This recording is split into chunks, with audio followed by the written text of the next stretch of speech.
many more times do we really need to hear this? I told him I wanted this gun out of my house. It's weapons that go through walls, in some instances, armory that officers wear. Automatic weapons and military-style weapons. So it would probably be made out of like a different material, like something black. With an AR-15 firing 100 bullets a minute. Well, today let's use the example of a pregnant Florida woman who absolutely disbanded this argument once and for all. She literally ended the debate, and the reason I say that is because she perfectly illustrates why you need an AR. So I'm going to talk about some of those important points, hoping that there's people here that still don't believe that an AR is crucial to home defense. I'm going to talk about why it is crucial. I'm also going to show you a video to kind of back this up and how just the presence of an AR or even an AK can absolutely back people down and protect yourself and your family at the same time. To me, it's more powerful when you see examples like this. We're going to talk about some of the statistics around this and hopefully just give you something to think about. It may not change your mind, but absolutely will give you some proof as to why the media might actually be lying to you about this subject. What an absolute load of nonsense. Now, here's the thing I want you guys to kind of answer really quick. What do you think the hit rate for cops is with their sidearm? This is going to play into what we're talking about. Don't Google it, but according to the FBI, there is a statistic on the actual percentage of shots that are on target by police officers whenever they have an unfortunate kind of incidents like this. It's actually a pretty shocking number. Shockingly low, let's just say. So, whatever your opinion is, leave that down below. Let's go ahead and jump right in. Now, this actually happened back in 2019. The video I'm going to show you, though, actually happened last year. But in 2019, Lithia, Florida, basically two armed men, they broke into this family's home. They brutally attacked the husband, they threatened their daughter, and then you have the 8-month pregnant wife that goes and grabs an AR and ends up taking one of the intruders out and then scares the other one off. Now, this isn't the video from that incident, but this is going to illustrate kind of how quickly these situations happen, how they unfold, and how quickly people that are looking to do you harm can be disbanded by the sight of an AR or an AK in this case. I want to give a huge shout out to Valeris TV for sponsoring today's video. They're one of the few channels out there that are solely focused on American history and heroes and the people that have defended and continue to defend our nation. They actually have exclusive movies, documentaries, and interviews with people that were actually there in some of the biggest events in American history. Now, the World War II documentaries for me are my personal favorites. I love that period of history, and they provide a ton of different World War II documentaries, but they actually have a lot on their sites. I'm going to leave a link to Valeris TV's YouTube channel down below, and there's no subscription, there's no cost or anything like that. Subscribe to their channel, of course, because they're a source of great content, but there's no money involved. You can literally watch everything they have right here on YouTube for free. So if you want to hear from and watch the people that have served and protected our country throughout its entire history, make sure you subscribe to Valeris TV. So she came out, she was not playing. And I don't know if you noticed anything, unless there's another stairwell. Those guys are like up on the second floor at least. So either they jump down, there's another stairwell, or they're like cowering, you know, right there. I would love to kind of hear that interaction, but I don't know exactly what happened from there. But it's clear that just the sight of an AR, because I didn't see any shots fired, just the sight of an AR, just the sight of an AK, any kind of resistance is proof right there that having a rifle is absolutely necessary to home defense especially. And the reasons are actually pretty simple, right?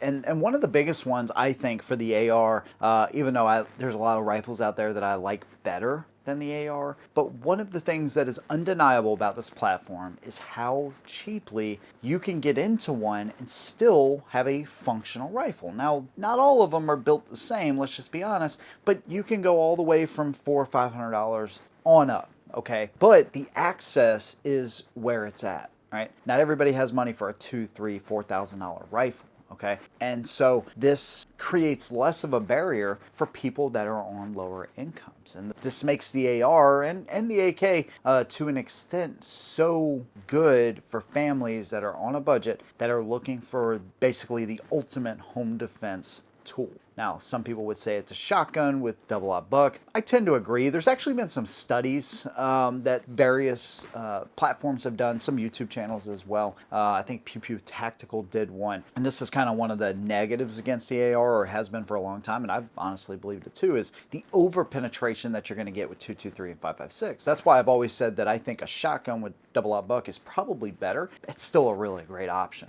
But they found that the 223 actually deforms and it tumbles. And so it actually goes through less walls than what you'll find with sometimes in a 9mm or 45, because those actually tend to stay together a little bit. So they're going to keep that mass, they're going to keep that energy going, and they actually went through more walls. Actually, they found where double-aught buck would go through several walls as well. So over-penetration is a consideration, but absolutely, in my opinion, it should not be a deterrent to having an AR or a 223 rifle of any kind as your home defense. I think that's a very interesting study that gives us some really good insight into why these rifles really are good in the home. Now, some considerations: the layout of your home, okay, depending on if somebody breaks in, where they break in, where they're positioned in your home, all of these things are going to be a factor. But if you're concerned about over penetration, not only are there some rounds that you can actually get specific to 223 and 5.56 that will ease your mind, just remember that any round in the right circumstance, even from a handgun, can absolutely over penetrate as well. You just want to know the layout, and these things unfold so quickly that the chances of you being able to determine the angle and what the round's going to do is very hard. But kind of thinking about these things ahead of time may help you to plan better as well. A lot of this is out of our control, but it should not necessarily be a deterrent. And the other thing about this too is it is one of the easiest guns on the planet to actually learn. So no matter if you have very skilled shooters inside of your home, no matter if you have brand new shooters inside of your home, it's a really simple gun. Now, here's one thing that I recommend to everybody, and that is having a firearm that is loaded, ready, inaccessible to people that you don't want it to, like your kids, but also having it readily accessible for you in case you need it, okay? There's a lot of different options out there for this kind of stuff, from hidden compartments to biometric devices. There's a lot of this, but here's the thing. Keep a round in the chamber, safety off, you pull the trigger. You got a red dot on top of that rifle, perfect. Flashlight, of course, so you can identify what you're looking at. This is a gun you can hand to anybody inside your home. And if the sight of it doesn't deter people, well, having plenty of ammo certainly will, and it is something that you can just kind of hand off to anybody. It's not really scary. It's going to be loud, right? And it's going to be very loud actually inside of your home, but it's better to have maybe a little bit of hearing damage and actually be alive. Which brings me to a side note. Everybody inside of your home who is of appropriate age, right, at 5 and up, assuming that they can hold a gun, right? If they can properly hold that firearm and they follow your instruction, you should be teaching your kids at a very, very young age how to handle, how to shoot, get them used to the noise, accustomed to how all these things work. But don't just stop at your children, which is a fantastic idea, but also your significant others should know how to operate, how to swap a mag, how to turn the safety off, how to operate a red dot if it doesn't have a automatic on feature. Everybody in your home should be as proficient at handling this rifle just like you are. Again, there's going to be limitations in age and all that kind of stuff, but you can start very young with a rifle like this. I did this with my boys, and they got accustomed to it, you know, very quickly. One more so than the other, but now the other, he comes to the range with me every once in a while, and I'm like, he doesn't even practice a lot, but he knows how to work the firearm, and he knows how to put shots on target. Now, the other thing too is the configurations and accessorize, okay? I'm not gonna spend a lot of time on accessories. There's so many things you can do with it to make it your gun and make it work for you. But one of the benefits you have here, they're very familiar across pretty much all of the platforms. And let's just be honest, a lot of platforms will actually utilize Ar-15 controls. And so this gives you an advantage, unless you're going with just a different type of rifle, which a lot of them I like, to be honest with you, but the controls, once you learn one AR, you may have 1 or 2, maybe 3 additional little features, but they're pretty much all the same, right? The operating system might be different and all of that, but how you operate is typically, mostly, very consistent across them. And then if you want a pistol format, a pistol with a brace, a rifle, whatever works best inside of your home. Remember that you are constricted with walls and corners and things like that, and so that may be something that you would like to consider as well, because a rifle, of course, is going to be much longer. You need to know the laws in your state when it comes to pistols and braces and all that kind of stuff, of course, but you have a lot of options at your disposal. Now, when I was talking about cops and their percentage of hits with their sidearms, I say that because according to the FBI, it's like 20%. That is the number of hits that are actually getting on target. Now, just because they're cops doesn't mean they know anything about guns. Let's just be honest there. They may practice once a year, a couple times a year to kind of maintain whatever they need to do. You have some cops that are, of course, aficionados when it comes to firearms, okay? But not all of them are. The point is, and why I like to use cops as a statistic here,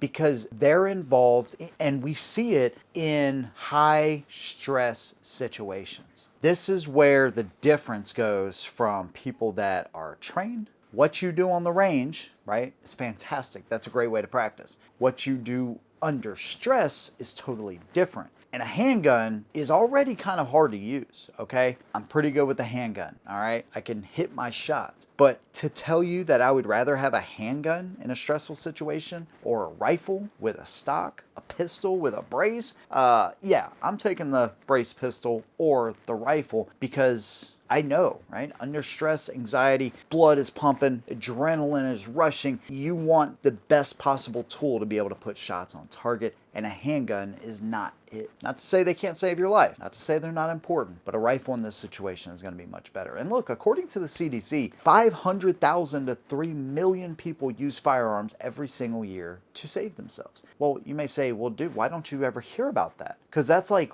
way more than what is used to do harm to others. Well, that's because it's not a great headline. But defensive uses like this, where a shot wasn't even fired, happen a lot more than you think. 500,000 to 3 million per year. It's hard to quantify because not all of them are actually reported. And thanks to like Ring and other cameras, right, we have access to videos we never got to see before. This is a great case for the AR and the AK. Maybe that changes your mind, maybe it doesn't, but hopefully it'll give you something to think about. That if you are a single mom, if you have a full family, a family of 4, a family of 6, whatever you have, or you're just living by yourself, right? Whoever you are, male, female, doesn't matter, you absolutely should consider an AR as a tool in order to save your life. Get some training with it.